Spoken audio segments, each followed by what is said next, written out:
kami tetap percaya selalu kalau Tuhan itu ada bersama dengan kami. Dan kami mau belajar untuk tetap beribadah di dalam situasi dan kondisi seperti apapun juga. Dan saat ini kami akan mendengarkan firman-Mu ya Tuhan. Mari berbicaralah kepada kami lewat firman-Mu yang sebentar kami baca dan kami dengarkan. Roh Kudus menguasai di hati dan pikiran kami, berkuasa juga di ruangan, di waktu, dimanapun kami berada. Kami menyambut firman-Mu di dalam nama Yesus Tuhan kami berdoa. Amin. Shalom, selamat hari Minggu untuk kita semuanya. Kita bersyukur kita telah masuk pada minggu yang pertama di bulan 5 ataupun bulan Mei di tahun 2020. Tanpa terasa kita sudah hampir masuk di setengah tahun di dalam tahun 2020 ini. Meskipun 2 bulan terakhir kita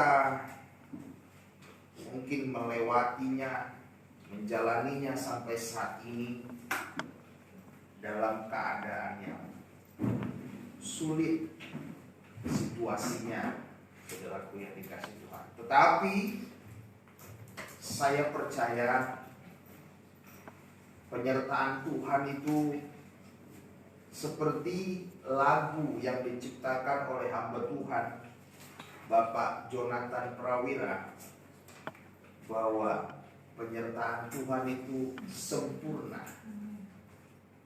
dan rancangannya itu penuh damai.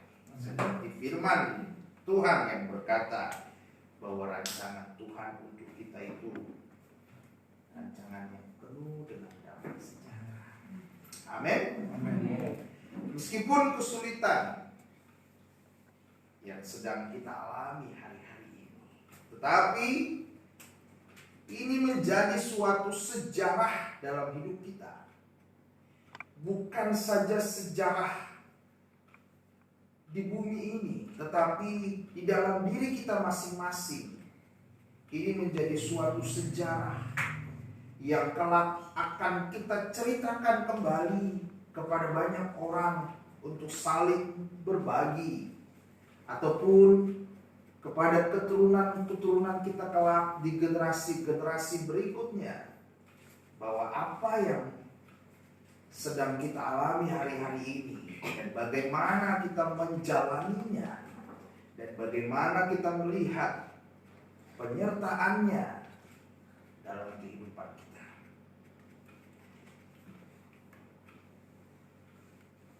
Mari kita semuanya membaca firman Tuhan yang terambil dari kitab 1 Samuel pasal 30. Dimulai ayat yang pertama, saudaraku yang dikasih Tuhan.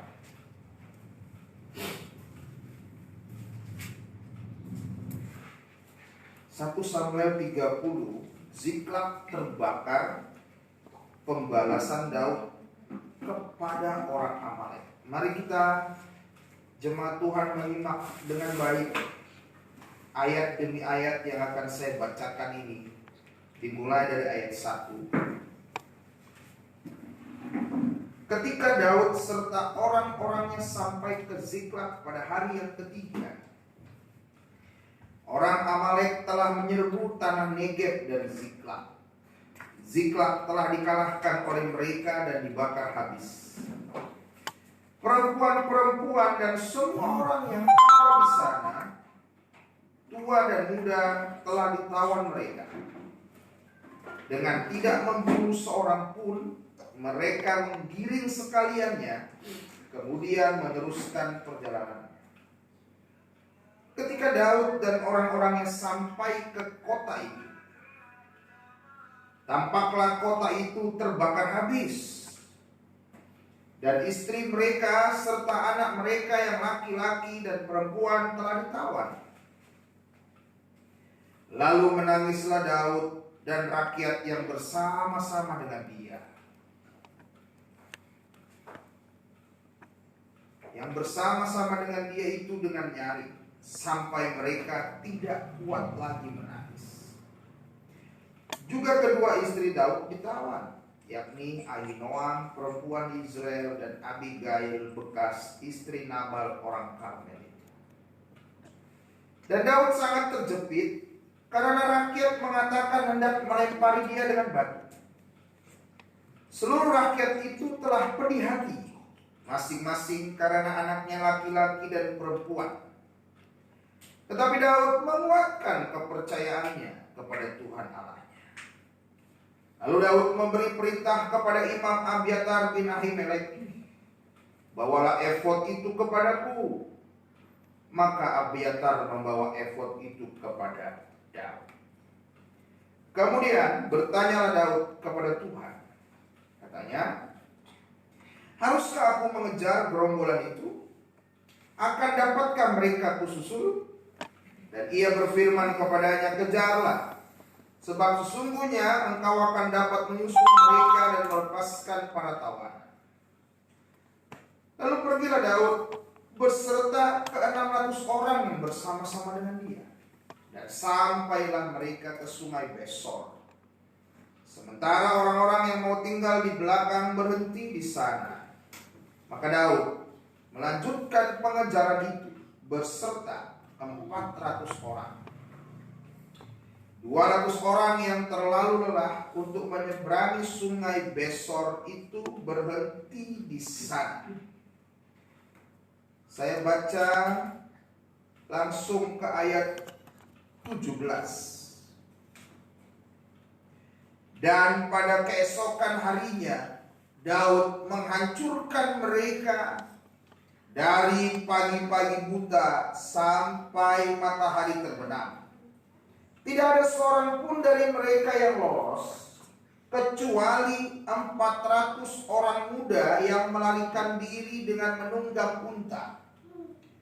Daud melepaskan semua apa yang dirampas oleh orang Amalek itu. Juga kedua istrinya dapat dilepaskan Daud. Ayat 19, tidak ada yang hilang pada mereka, dari hal yang kecil sampai hal yang besar, sampai anak laki-laki dan anak perempuan, dan dari jarahan sampai segala sesuatu yang telah dirampas mereka. Semuanya itu dibawa Daud kembali. Haleluya. Saudaraku yang dikasihi Tuhan, ini adalah kisah bagaimana Daud bersama dengan para pengikutnya mengalami suatu pengalaman yang begitu membuat pedih hati mereka, di mana mereka melakukan pekerjaannya. Mereka berperang untuk bisa mengalahkan kerajaan-kerajaan lain. Lalu mereka mencoba menguasai tempat itu, mengambil semua apa yang bisa mereka ambil untuk dikumpulkan menjadi harta mereka. Memang demikianlah kehidupan di zaman Alkitab pada saat itu. Masih namanya masa peperangan, saudaraku yang dikasihi Tuhan. Nah, persoalannya ketika Daud bersama dengan 600 para pengikutnya pergi, dan mereka meninggalkan keluarga, istri, anak-anak mereka di kota Ziklag. Jadi Ziklaglah tempat rumah mereka saat itulah, di mana mereka untuk pulang ke rumah mereka, yaitu rumahnya itu, tempatnya itu yang bernama Ziklag. Nah, kalau zaman sekarang ini saya katakan bahwa Daud bersama 600 orang itu sedang merantau, bekerja, katakanlah seperti itu. Nanti ketika mereka mendapatkan hasil atau sudah berapa lama mereka di luar dari rumahnya, dari keluarganya, mereka pulang kembali. Nah, seperti itulah yang dialami oleh Daud bersama dengan para pengikutnya. Jadi sudah waktunya mereka akan kembali ke Ziklag, saudaraku.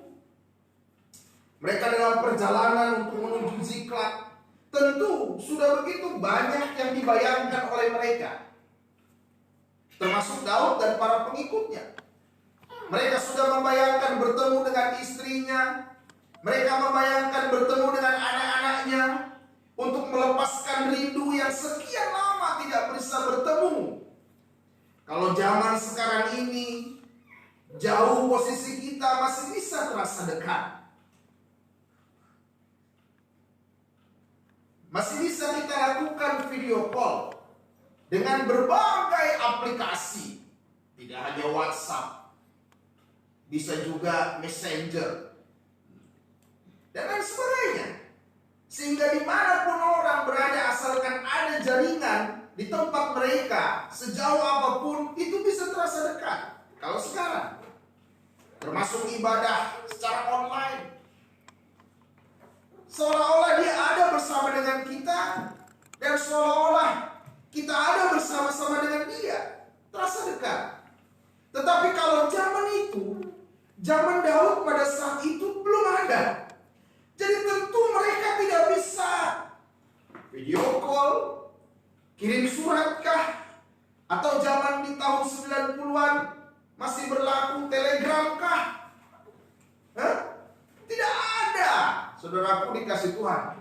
Tentu mereka menahan rindu yang teramat sangat. Mungkin rindunya seperti rindu Dilan kepada Milea. Jadi mereka sudah bayangkan, mereka sudah mungkin senyum-senyum sendiri, ya kan? Bayangkan ketemu istri, ketemu anak, ketemu lagi, dan sebagainya. Tetapi saudaraku yang dikasih Tuhan, ketika mereka sudah sampai di kota Ziklag, ternyata apa yang mereka bayangkan sebelumnya, apa yang sudah mereka impikan sebelumnya, berbeda sekali dengan kenyataan yang mereka lihat. Ternyata di waktu sebelumnya, di hari-hari sebelumnya, Ziklag itu diserang oleh orang Amalek. Habis terbakar. Lalu istri mereka, anak-anak mereka dibawa oleh orang Amalek, ditawan oleh orang Amalek. Jadi saudaraku yang dikasih Tuhan, Daud bersama dengan para pengikutnya mau kembali ke tempat mereka. Apa yang mereka jumpai hanyalah bangunan yang sudah menjadi arang, hanyalah semua tenda-tenda mungkin atau apapun bangunan seadanya yang pada saat itu sudah lagi tidak normal seperti biasa. Mungkin sudah bersatu dengan tanah. Bayangan mereka ketika istri dan anak menyambut mereka tidak ada, saudaraku yang dikasih Tuhan. Lalu Alkitab mencatat ayat keempat, lalu menangislah Daud bersama dengan rakyat-rakyatnya dengan suara yang nyaring. Bagaimana suara yang nyaring itu? Seperti nangis yang menjerit gitu ya. Bukan nangis yang diam-diam menangis. Mungkin seperti anak-anak yang sedang menangis. Dia menangis dengan suara nyaring sampai saking nyaringnya tangisan mereka itu. Lalu mereka tidak kuat lagi untuk menangis. Sedih sekali. Mungkin kita pernah mengalami rasa yang begitu sedih di hati kita oleh apapun juga sebabnya, sehingga tak mampu lagi kita untuk menangis, yang ada hanya seperti itu. Itu begitu pedih yang tidak bisa diungkapkan dengan kalimat sebenarnya apa gitu, tapi begitu pedih. Itulah yang mereka alami, itulah yang mereka rasakan, itulah yang sedang mereka rasakan pada saat itu. Dan tahukah saudara? Itu bukan situasi yang mengenakan. Itu bukan situasi yang diharapkan oleh orang-orang. Tetapi ternyata mereka harus mengalami hal itu. Itulah bagian daripada kesulitan yang mereka alami dalam hidup mereka. Saudaraku, berbicara tentang kesulitan, bukankah itu juga yang sering menemani kita? Arti menemani kita itu maksud saya, ada saja selalu harus kita tempuh dan kita lewati, rasakan yang namanya kesulitan itu, saudaraku.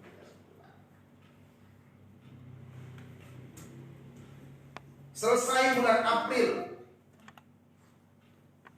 kesulitan apa yang kau alami? Masuk bulan Mei, tanggal berapa? Tanggal 3 Mei sekarang ya. Baru, lalu kesulitan apa yang Anda alami juga?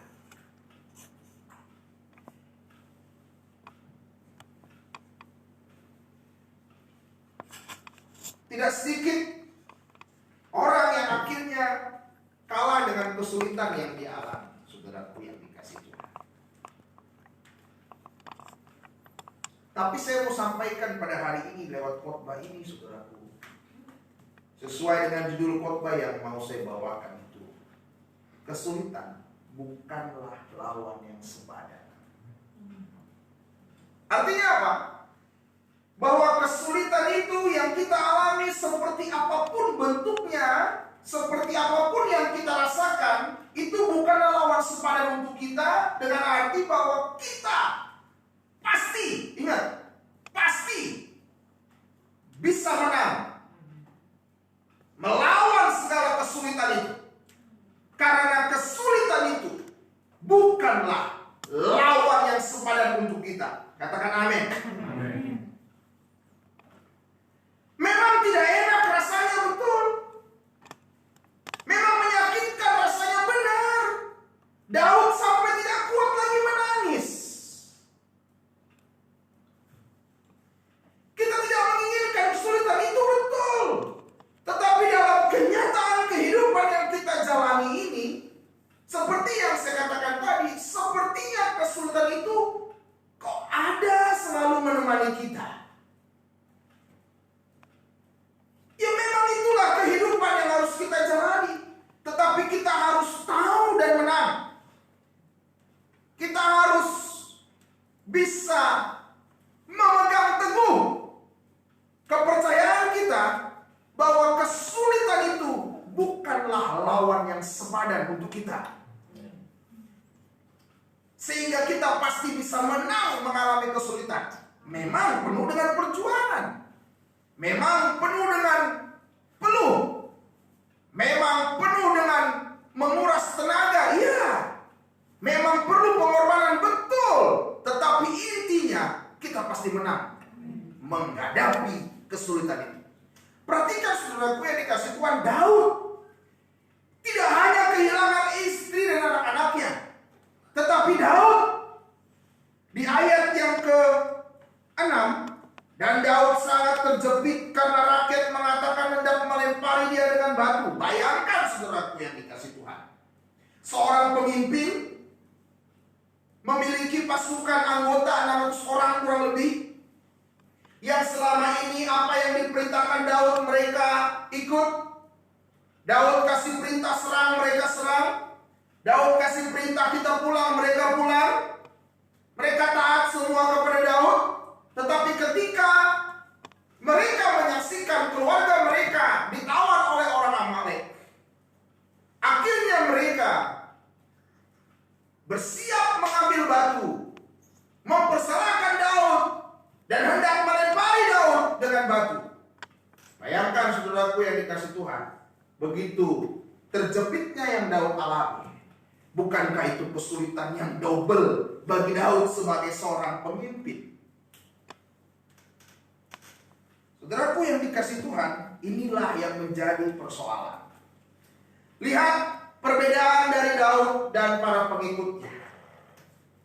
Ketika Daud menghadapi kesulitan, bahkan dia didesak, bahkan dia dipersalahkan, bahkan dia hendak dilempari dengan batu. Alkitab katakan di ayat yang ke-6, tetapi Daud menguatkan kepercayaan kepada Tuhan Allahnya. Pengikutnya ketika menghadapi kesulitan mencari kambing hitam. Pengikutnya ketika menghadapi kesulitan hilang pengharapan. Pengikutnya ketika menghadapi kesulitan berpikirnya tidak baik lagi. Hanya mengikuti emosinya, perasaannya, rasa yang begitu pedih. Lalu mencari kesalahan, mencari kambing hitam untuk meluapkan rasa amarahnya, melampiaskan rasa amarahnya. Itulah yang dilakukan para pengikut Daud ketika menghadapi kesulitan. Tetapi Daud tidak. Ayat 6 berkata Daud menguatkan kepercayaan kepada Tuhan Allahnya. Saudaraku yang dikasih Tuhan, kesulitan bukanlah lawan yang sepadan bagi mereka yang pertama adalah bagi mereka yang menguatkan kepercayaannya kepada Tuhan. Kesulitan menjadi lawan yang berat, kesulitan menjadi lawan yang sukar, kesulitan bisa mengalahkan seseorang apabila orang itu ketika menghadapi kesulitan tetapi tidak menguatkan kepercayaan kepada Tuhan, malah mencari kambing hitam, malah mempersalahkan orang lain, akhirnya melampiaskan kemarahannya, melampiaskan keemosiannya. Saudaraku yang dikasih Tuhan, ini pelajaran untuk kita. Kalau kita mau menang terhadap kesulitan, kalau kesulitan itu menjadi lawan yang tidak sepadan untuk saya dan saudara, maka yang pertama yang harus kita miliki, saudaraku yang dikasih Tuhan, kuatkan kepercayaanmu kepada Tuhan Allahmu. Petrus berkata, kesudahan segala sesuatu sudah dekat. Kuasailah dirimu, jadilah tenang, supaya engkau dapat berdoa. Itu mengapa di saat ada masalah, ada kesulitan, jangan ambil keputusan segera. Jangan ambil keputusan di saat kau sedang dalam marah, di saat kita sedang dalam emosi. Karena keputusan yang kita ambil pasti keputusan yang blunder, pasti itu suatu kesalahan. Tetapi yang harus kita lakukan, coba tenang. Seperti Daud, dia menguatkan kepercayaannya kepada Tuhan. Harusnya pengikut-pengikut Daud itu mengingat bagaimana Tuhan pimpin, Allah pimpin mereka mengalahkan banyak bangsa-bangsa. Harusnya mereka mengingat bagaimana mereka bisa selamat dari peperangan. Memang semua karena apa? Karena pertolongan Tuhan. Tetapi semua terasa terlupakan bagi mereka, sehingga akhirnya kesulitan untuk mereka itu terasa berat. Tapi tidak bagi Daud, karena dia menguatkan kepercayaan kepada Tuhan. Daud mengingat ketika dia menghadapi Goliat yang begitu besar, dia kecil, dia hanya mengenakan kalau sekarang sering kita kenal ya ketapel atau batu kali dengan umbannya gitu ya, yang biasa dia gunakan untuk mengusir hewan-hewan buas yang mau mengganggu domba yang dia gembalakan. Sampai Saul memberikan dia baju perang pun Daud tidak mau karena terlalu berat bagi dia. Sampai Goliat berkata kepada Daud, anjingkah yang menjumpaiku ini? Ditertawakan, dibuli, dihina, dizolimi. Itulah yang dialami Daud pada saat itu.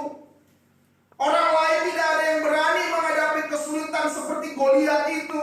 Tapi Daud maju, dan Daud berkata, engkau mendatangiku dengan pedang, tetapi aku mendatangi engkau dengan firman Allah. Amin.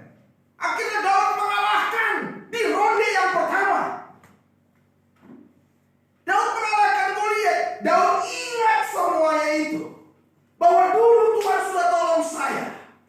Bagaimana akhirnya Daud diurapi oleh Samuel untuk menggantikan Saul menjadi raja. Daud akhirnya dibawa ke istana. Daud akhirnya menjadi jenderal perang Saul. Daud akhirnya dipuji-puji. Akhirnya Saul benci kepada Daud, iri kepada Daud. Saul memerintahkan untuk membunuh Daud. Akhirnya Daud beberapa kali lolos dari serangan Saul dan juga para prajurit Israel. Daud mengingat semuanya itu. Jadi kalau Daud berpikir, kalau kemarin Tuhan tolong saya, maka sekarang juga Tuhan akan tolong saya.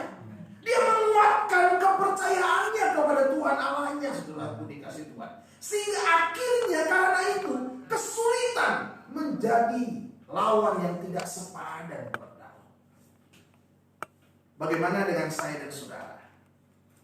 Kesulitan apa yang kau alami hari-hari ini, hai Bapak Ibu? Jangan katakan tidak sulit. Semua orang mengalaminya. Semua orang mengalaminya. Tetapi yang menjadi perbedaan adalah kalau kita menjadikan kesulitan itu bukan lawan sepadan bagi kita. Makanya kuatkan kepercayaanmu kepada Tuhan Allah. Bukan nyinyir di media sosial. Kritik sana, kritik sini yang gak jelas. Kritik boleh, tapi kasih masukan.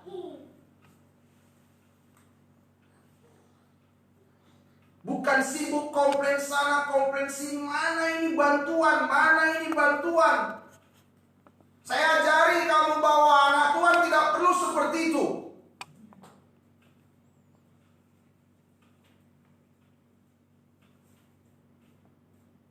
Saya sudah bilang, beberapa minggu yang lalu dititipkan bantuan ke tetangga kami. Saya tanya istri saya, itu bantuan dari mana? Itu kesepakatan ibu-ibu PKK mengumpulkan dana lalu bantu warga. Saya katakan kembalikan. Kembalikan dan bawa lebih. Kembalikan dan katakan kami mampu. Kasih sama orang yang lebih membutuhkan. Bawa lebih untuk yang lebih itu dibagikan kepada yang lain. Oh, Bapak berarti enak Pak ya? Kita sulit. Tapi sulit bukan lawan yang sepadan.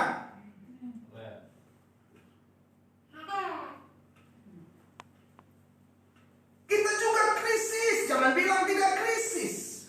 Jangan. Kita harus melihat.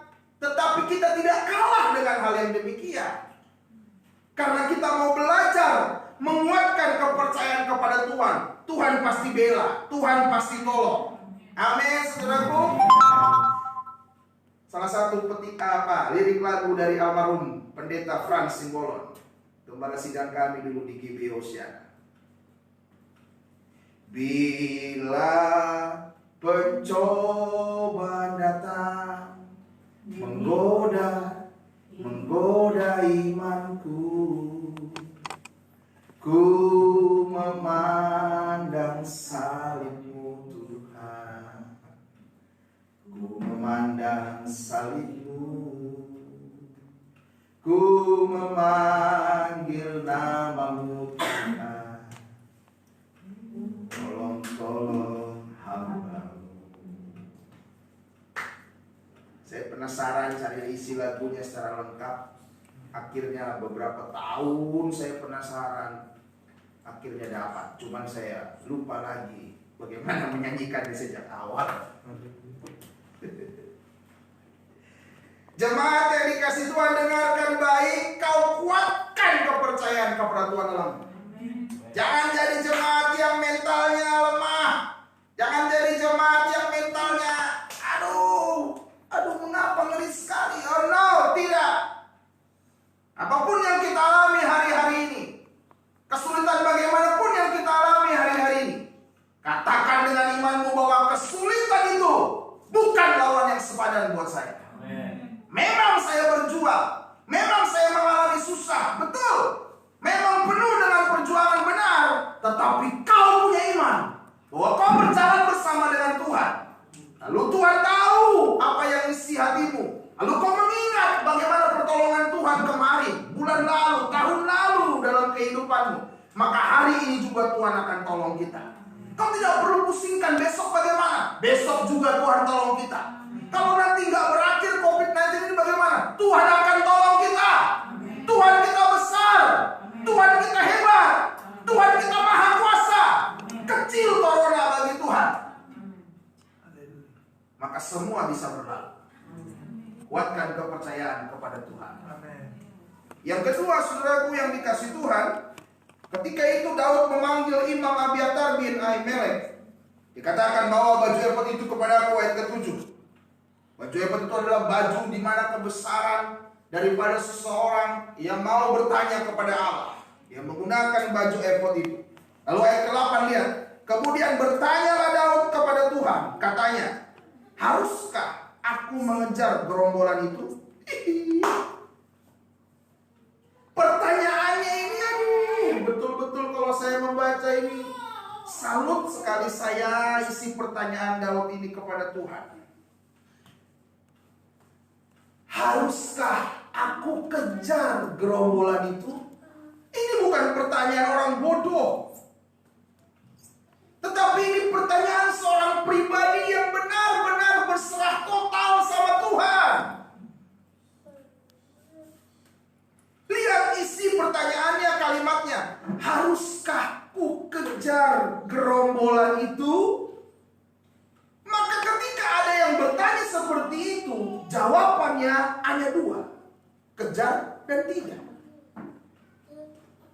Anda bayangkan kalau saat itu Tuhan menjawab, tak usah kejar. Maka Daud kehilangan istrinya. Maka Daud kehilangan anak-anaknya. Maka Daud juga bisa kehilangan nyawanya, kepemimpinannya.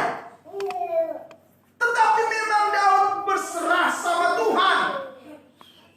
Orang yang berserah kepada Tuhan itu bukan kaleng-kaleng. Dia berserah kepada Tuhan karena dia tahu Tuhan Maha Kuasa. Orang yang berserah kepada Tuhan karena dia tahu Tuhanlah yang berdaulat atas kehidupannya. Orang yang berserah kepada Tuhan seperti lagu yang diciptakan Bapak Erastus Sabdono yang berkata, suka-sukamu Tuhan. Makanya dia berkata, haruskah aku kejar gerombolan itu? Dia nggak minta izin, Tuhan tuh kejar ya. Tidak. Tuhan pokoknya aku kejar ya. Tidak.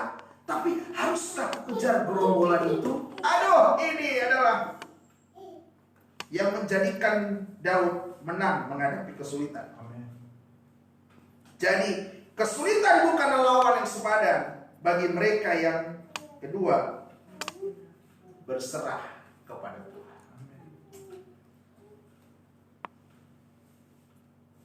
Kita harus berserah kepada Tuhan seperti khotbah saya pada kala itu yang berkata, kita harus angkat tangan kepada Tuhan supaya Tuhan turun tangan kepada kita. Kalau kita tidak mau angkat tangan berserah kepada Tuhan, maka kita turun tangan, maka Tuhan pun tidak akan lakukan sesuatu kepada kita. Maka Tuhan yang angkat tangan sama kita, sorry gue nyerah gitu. Maka kita harus berserah sama Tuhan. Serahkan hidup sama Tuhan. Belajar menyerahkan hidup sama Tuhan. Menyerahkan hidup sama Tuhan itu bukan sekedar ya sudahlah mau jadi apapun hidupku Tuhan yang ngatur. Bukan begitu saudaraku dikasih Tuhan. Orang yang berserah kepada Tuhan juga dia atur hidupnya dengan baik. Dia buat beberapa tahap demi tahap untuk mencapai tujuan dalam hidupnya. Sudah? Lalu dia lakukan banyak hal. Seperti yang saya sering katakan. Menghadapi virus corona ini. Apa protokol kesehatan? Apa kata pemerintah? Lakukan. Kalau keluar rumah pakai masker. Rajin untuk mencuci tangan. Lakukan. Lakukan semuanya itu. Jaga imun tubuh. Jaga kekuatan tubuh. Lakukan semuanya itu. Jaga kesehatan. Lakukan semuanya itu.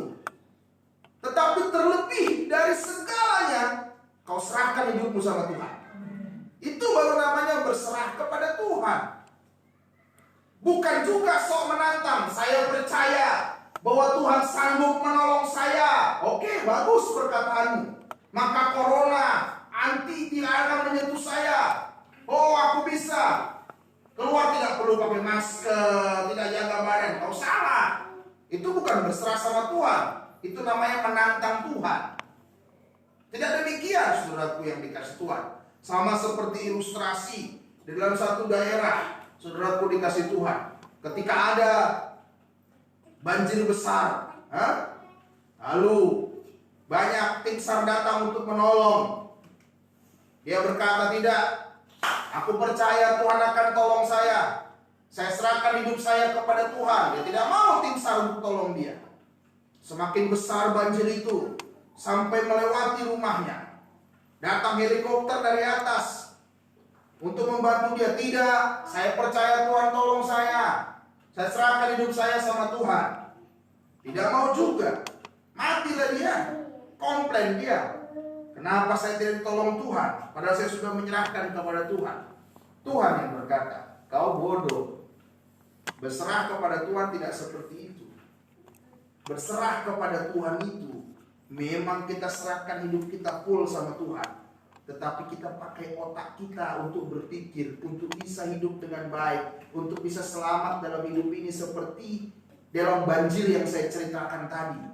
Sebenarnya ketika kita percaya Tuhan tolong saya, Tuhan kirim orang untuk menolong kita. Dikirim SAR untuk tolong dia, dikirim helikopter untuk tolong dia. Kenapa kau tidak peka? Makanya berserah kepada Tuhan itu, saudaraku yang dikasih Tuhan, benar-benar bukan sekedar, maksud saya, oh sudahlah, apapun yang terjadi dalam hidupku ya sudahlah, oh enggak. Oh tenang aja Pak Pendeta, saya nggak menikah sampai sekarang ini jodoh di tangan Tuhan. Hei, itu salah. Itu bukan berserah kepada Tuhan namanya. Bukan berserah kepada Tuhan. Kau harus berusaha untuk jodohmu. Tapi di dalam usahamu kau serahkan semua kepada Tuhan. Itu baru betul. Saudaraku yang dikasih Tuhan, itu baru benar. Jadi belajar kita untuk berserah sama Tuhan. Dan yang terakhir, di ayat yang ke-9, lalu pergilah Daud bersama ke 600 orang yang bersama-sama dengan dia. Jadi 600 pengikutnya. Tapi ayat 10 lihat. Maka Daud melanjutkan pengajaran itu beserta 400 orang. Waduh. Sudah mereka kekurangan orang Amalek itu banyak jumlahnya. Malah berkurang 200. Alasannya capek, alasannya gak mampu lagi. Tadi paling ngotot melempari Daud dengan batu, paling ngotot mempersalahkan Daud.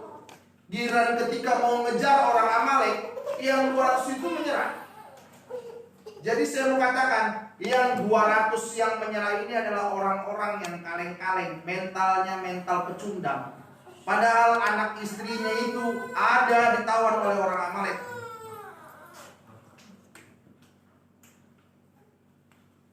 Secara matematis, jumlah Daud bersama pengikutnya dan orang Amalek jauh sekali perbedaannya. Hanya 400 orang, tidak sampai 1000 orang. Aduh. Tapi yang dilakukan Daud apa? Maka Daud ayat 10 melanjutkan pengejaran itu beserta 400 orang. Inilah yang membuat Daud menang menghadapi kesulitan. Karena Daud siap menghadapi tantangan. Orang yang siap menghadapi tantangan, maka kesulitan bukan lawan sepadan bagi dia. Orang yang siap menghadapi tantangan, dia tidak kalah dengan situasi. Orang yang siap menghadapi tantangan, dia bisa balikkan situasi. Orang yang siap menghadapi tantangan adalah orang yang mau berjuang dalam hidupnya. Meskipun hanya dengan 400 orang saja, Daud tetap berangkat mengejar orang Amalek itu. Artinya ketika dia berperang sama orang Amalek, fight,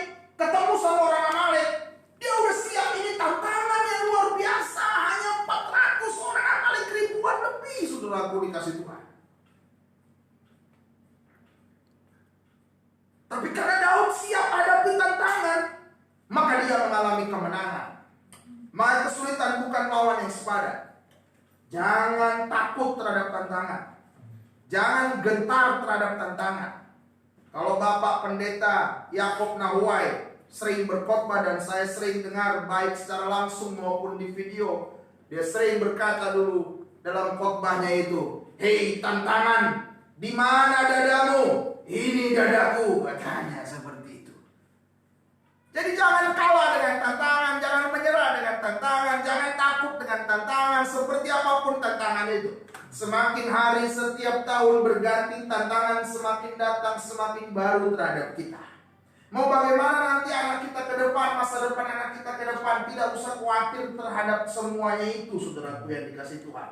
Amin. Amin. Asalkan kau yang pertama, kau kuatkan kepercayaan kepada Tuhan. Lalu yang kedua, kau berserah sama Tuhan. Maka yang ketiga, kau harus siap terjun. Paham gak? Siap terjun. Di medan perang, dalam perjuangan siap terjun. Ketika ada kesulitan, saya gambarkan dalam khotbah ini 3 poinnya. Ketika ada kesulitan, kau ingat Tuhan. Tenang, jangan panik. Kalau memang manusiawi kadang-kadang ketakutan, kadang-kadang khawatir, ya itu manusiawi. Tetapi di saat kau khawatir, ingat Tuhan. Ingat firman Tuhan. Bahwa kau harus tenang. Ketika kau tenang, kau ingat segala pertolongan Tuhan. Kau ingat firman yang berkata bahwa Dia tidak akan pernah meninggalkan kita. Itulah yang menguatkan kepercayaanmu kepada Tuhan. Kau barengi dengan firman dan kau perkatakan firman, "Aku percaya Tuhan tolong saya." Kau nyanyi lagu-lagu rohani. Kau semuanya itulah menguatkan kepercayaan kepada Tuhan. Setelah itu kau berserah sama Tuhan. "Tuhan, aku percaya apapun yang terjadi dalam hidupku semuanya itu baik. Kuserahkan hidupku kepadamu Tuhan. Aku pasti bisa, aku pasti mampu. Tuhanlah yang menolong saya." Setelah selesai itu, maka kau terjun. Hadapi tantangan itu. Bukan lari dari tantangan, bukan kabur dari tantangan, bukan menyerah terhadap tantangan, tidak. Tetapi hadapi tantangan itu. Bagaimanapun rupanya, hadapi tantangan itu. Seperti yang Daud alami. Dan lihat hasilnya. Di ayat yang ke-17, firman Tuhan berkata apa, saudaraku yang dikasihi Tuhan? "Dan pada keesokan harinya Daud menghancurkan mereka." Ayat 18, 19, "Tidak ada yang hilang pada mereka, dari hal yang kecil sampai hal yang besar. Apa yang dirampas oleh orang Amalek diambil kembali oleh orang Daud." Tidak ada yang hilang, satu pun tidak ada yang hilang. Amen. Jadi saudaraku yang dikasih Tuhan, kenapa kita harus takut dengan kesulitan? Jadi saudaraku yang dikasih Tuhan, kenapa kita harus kalah dengan kesulitan? Kesulitan bukanlah lawan yang sepadan. Amen. Asalkan kita yang pertama menguatkan kepercayaan kepada Tuhan Allah kita. Dan yang kedua, kita berserah kepada Tuhan. Lalu yang ketiga, kita siap menghadapi tantangan.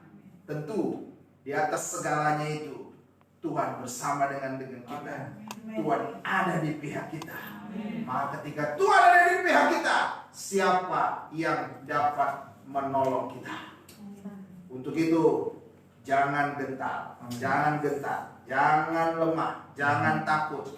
Tetap percaya, tetap optimis bahwa apapun kesulitan yang sedang kita alami hari-hari ini, semuanya akan berlalu. Amin. Dan nama Tuhan dipermuliakan. Dan kita lihat ada pelangi setelah hujan. Amin. Ada berkat yang luar biasa yang Tuhan siapkan untuk saya dan saudara. Amin. Kalau Bapak Pendeta Rubin Adi Abraham, Ketua Sinode GBI seluruh dunia, berkata dalam bukunya, sebenarnya kesulitan itu adalah berkat yang menyamar. Kiranya Anda bisa memahami. Tuhan memberkati kita. Mari kita berdoa. Bapa di sorga, terima kasih untuk firman-Mu yang kami dengar pada hari ini. Firman-Mu mengingatkan kepada kami bahwa kesulitan itu bukanlah lawan sepadan untuk kami.